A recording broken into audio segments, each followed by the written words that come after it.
તો અમદાવાદની વાત કરીએ તો અમદાવાદના અસારવા વિસ્તારમાં આવેલી બહુમાળી ભવન ખાતે આજે સવારથી જ અરજદારોની ભારે ભીડ જોવા મળી રહી છે। જાતિના પ્રમાણપત્ર મેળવવા માટે લોકો કલાકો સુધી લાઇનમાં ઊભા છે। એડમિશન પ્રક્રિયા શરૂ થતાં જ ડોક્યુમેન્ટ કઢાવવાની કામગીરીમાં વધારો થયો છે, પરંતુ સરકારી તંત્રની ધીમી ગતિના કારણે લોકો પરેશાન થઈ રહ્યા છે। અમદાવાદમાં જાતિના પ્રમાણપત્ર માટે આ મુખ્ય કેન્દ્ર હોવાથી આખા શહેરમાં લોકો અહીં ઉમટી પડ્યા છે। વાલીઓનો આક્ષેપ છે કે તેઓ સવારના 5 થી 6 વાગ્યાની લાઇનમાં ઊભા રહે છે, છતાં વારો નથી આવતો અને એટલે જ અનેક અરજદારોએ એક એવો આક્ષેપ પણ કર્યો છે કે સામાન્ય ભૂલો કાઢીને તેમને 2 થી 3 વખત ધક્કા ખવડાવવામાં આવે છે, જેના કારણે તેમનો કિંમતી સમય વેડફાય છે। શાળાઓમાં એડમિશન લેવા માટે જાતિના દાખલા અનિવાર્ય હોવાથી વાલીઓમાં મજબૂરીમાં તડકામાં ઊભું રહેવું પડે છે અને લોકોની માગણી છે કે અમદાવાદમાં આવા વધુ કેન્દ્ર શરૂ કરવામાં આવે અથવા તો ઓનલાઈન પ્રક્રિયાને વધુ સરળ બનાવવામાં આવે, જેથી એક જ સ્થળે ભીડ ન થાય અને લોકોને હાલાકી ભોગવવી ન પડે। અમે અમદાવાદની વાત કરી રહ્યા છીએ ત્યારે અમદાવાદની વાત કરીએ તો પ્રમાણપત્ર માટે અત્યારે લોકોને હાલાકીનો સામનો કરવો પડી રહ્યો છે। પ્રમાણપત્ર માટે મુખ્ય કેન્દ્ર હોવાથી આખા શહેરના લોકો અહીં ઉમટી પડ્યા છે। વાલીઓનો આક્ષેપ છે કે તેઓ સવારના 5 થી 6 વાગ્યાથી લાઇનમાં ઊભા રહે છે, છતાં વારો આવતો નથી અને એટલું જ નહીં, અનેક અરજદારોએ એક એવો પણ આક્ષેપ કર્યો છે કે સામાન્ય ભૂલો કાઢીને તેમને 2 થી 3 વખત ધક્કા ખવડાવવામાં આવે છે, જેના કારણે તેમનો કિંમતી સમય વેડફાઈ રહ્યો છે।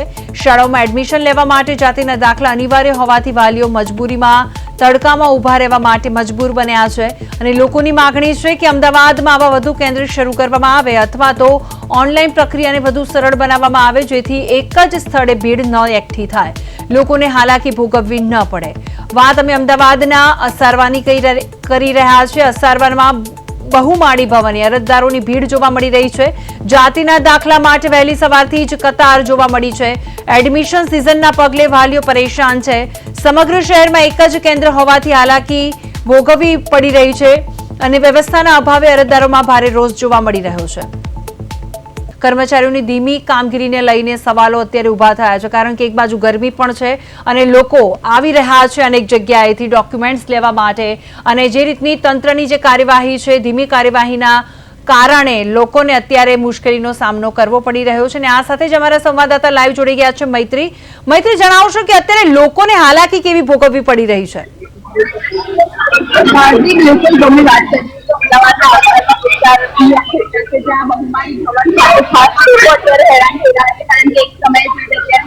બાળકોના જે એડમિશન પ્રોસેસ ચાલી રહી છે એમાં જાતના દાખલાની જરૂરિયાત અનુભવતા હોય છે લોકો, અને આ અનિવાર્ય હોય છે એવા સમયે અત્યારે હાલ મોટી સંખ્યામાં જે લોકો આવી રહ્યા છે, લોકોની જે છે તે અત્યારે ખાસ ભીડ જોવા મળી રહી છે। ખાસ કરીને વાત કરીએ તો જે લોકો છે તે સવારથી જ લાઈનમાં ઉભેલા જોવા મળી રહ્યા છે અને મોટા ભાગના જે લોકો છે તેમની માંગણી છે કે આ જે પ્રોસેસ છે તે ઓનલાઈન કરાવવામાં આવે અથવા તો જે શાળા છે તેમાંથી જે છે તે આ પ્રોસેસ કરાવવામાં આવે, તેની ખાસ કરીને દ્વારા અત્યારે હાલ માંગણી કરવામાં આવી છે।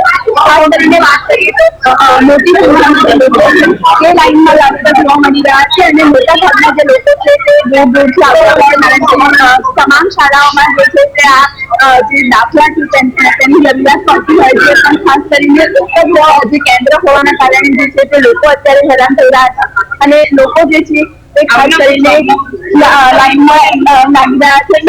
શું નામ છે તમારું અને કેટલા ટાઈમથી લાઈનમાં ઉભા છો? અમે 5 દિવસ ધક્કા કહીએ છીએ। એમને એમ કે તું સ્કૂલમાંથી લિવિંગ લઈ આવતા હતા, બરાબર? સ્કૂલ વાળા એમ કહેતા વેકેશન થઈ ગયું, હવે કશું નહીં થાય, 5 તારીખ પછી બધું થશે તમારું, જે કરવું એ તમે 5 તારીખ પછી મળશે, એટલે છોકરાઓને આખું ભવિષ્ય બગાડી દેવાનું એવું? એટલે સરકારી કામકાજની એ જ કાયદો છે ને કે આખું ભવિષ્ય છોકરાઓને બગાડી દેવાનું। કેટલા સમયથી ધક્કા થઈ રહ્યા છે? અત્યાર સુધીમાં જે 4 વાર ધક્કા ખાધા છે, ઠાકોરને અહીંયા સ્કૂલ અંદર રોડલી એટલી બધી વાર પડે છે ને, સરખી રીતે જવાબ બી નથી આપતો, એટલે આ તકલીફ છે। લોકો છે તે ખાસ કરીને હેરાન થઈ રહ્યા છે। 3-4 દિવસથી જે લોકો છે તે ધક્કા ખાઈ રહ્યા છે અને 3-4 વાર ધક્કા ખાધા પછી જે છે તે લોકોને ટોકન મળતી હોય છે અને સમય પણ લોકો એટલો જ વેડફાટ થતો હોય છે અને સાથે સાથે જ અત્યારે જે છે કે બાર ગરમી જે પડી રહી છે તેના વચ્ચે ખાસ કરીને હેરાન થઈ રહ્યા છે। મોટા ભાગના જે લોકો છે તે લોકો સવારથી આ લાઈનમાં ઉભેલા જોવા મળી રહ્યા છે। સવારથી જ લોકોની લાંબી કતારો બહુમાળી ભવન ખાતે જોવા મળી રહી છે। અને 3-4 વાર જતા ખાધા બાદ આ લોકોની ફોટો હોય તેવો પણ આક્ષેપ કરવામાં આવી રહ્યો છે. બિલકુલ જેવી રીતે મૈત્રી તમે વાત કરી તો બીજા પણ અન્ય લોકો સાથે વાતચીત કરવાનો પ્રયત્ન કરો, કારણ કે એ લોકોની પણ મુશ્કેલીની ખબર પડે, કારણ કે અત્યારે જે રીતે એ લોકો સવારથી જ લાઈનમાં ઊભા રહે છે તો તે લોકોને કેવી મુશ્કેલીનો સામનો કરવો પડે છે.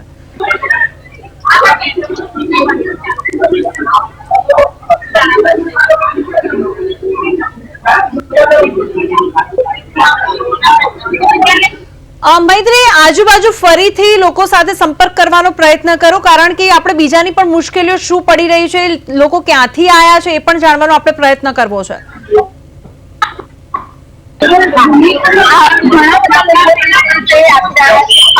લોકો અને દૂર દૂરથી લોકો આવતા હોય છે, ખાસ કરીને મોટા ભાગના જે લોકો છે તે દૂરથી આવતા. શું નામ છે તમારું અને ક્યાંથી આવ્યા છે? અહીંયા રાણીપુર.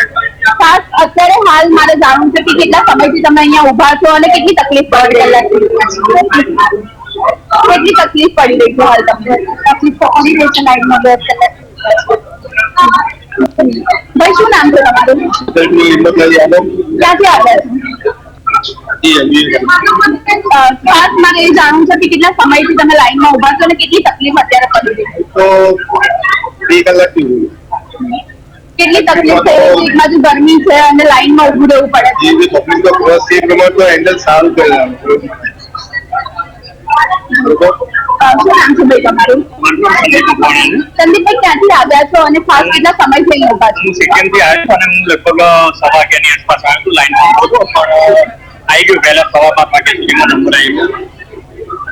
વાંધો નથી, આપણું જે 5 જણા હોય ને ત્યાં વેરિફિકેશન એવું લાગે છે કે ઓનલાઈન પ્રોસેસ હોવી જોઈએ લોકો ઓનલાઈનમાં એમાં ખાલી નામનું છે, બાકી કઈ પ્રોસેસ નથી. બરાબર, હજુ તો આજે આપણે અત્યારે જવું છે, હજુ 2 મહિના પછી કદાચ ચાલુ થાય. અત્યારે જે રસ છે લોકોનો અહીંયા જે ચાલીનું દાખલ કરાવવાનું, તો હવે એમાં એ નહીં ખબર પડતી કે ઓનલાઈન કરવું તો ઓફલાઈન કરવું, કેમ કે ઓનલાઈન થતું નથી. પ્રમાણે જે લોકો છે તે દૂર દૂરથી આવેલા છે. રાણી સીટીએમ પાકિસ્તાન સુધી લોકો જે છે તે અહીંયા બહુમાળી ભવન ખાતે આવી રહ્યા છે. અને ખાસ કરીને વાત કરીએ તો ઓનલાઈન જે પ્રોસેસ છે તે ચાલુ ન હોવાનું પણ લોકો દ્વારા આક્ષેપ કરવામાં આવ્યો છે. એટલે ઓફલાઈનમાં જે અત્યારે પ્રોસેસ ચાલી રહી છે તેમાં લોકોની ટેકનિકલ ભીડ વધી રહી છે અને રશ વધારે હોવાના કારણે જે સિચ્યુએશન છે તે વધારે ખરાબ થઈ ગઈ છે. લોકો અત્યારે ગરમીમાં સવારથી લાઈનમાં ઉભેલા જોવા મળી રહ્યા અને થતી હોય તો સરળતાથી કરાવી શકે તેવી પણ લોકો અત્યારે કહી રહ્યા છે. બિલકુલ. હવે મૈત્રી, સરકાર એક બાજુ એમ વાત કરે છે કે એક ક્લિકથી બધું જ કામ થઈ જશે, પણ અત્યારે જે ભીડ છે ને અત્યારે ગરમીનો અત્યારે પ્રકોપ દિવસે ને દિવસે વધી રહ્યો છે, લોકોની આપણે લાઈન જોઈ રહ્યા છે બહુ બધી છે, એસીમાં બેસેલા અધિકારીઓને કોઈ પેટનું પાણી હલતું નથી, કારણ કે એ લોકોને કોઈ ફરક જ પડતો નથી. પણ જે લોકો ગરમીમાં રહીને આ ચેમ્બર્સમાં આવે છે તેમની જે મુશ્કેલીઓ છે તેની સામે કોઈ ધ્યાન નથી આપતું. તો હવે ઓનલાઈન પ્રક્રિયામાં પાછળ ક્યાં પડે છે સરકાર?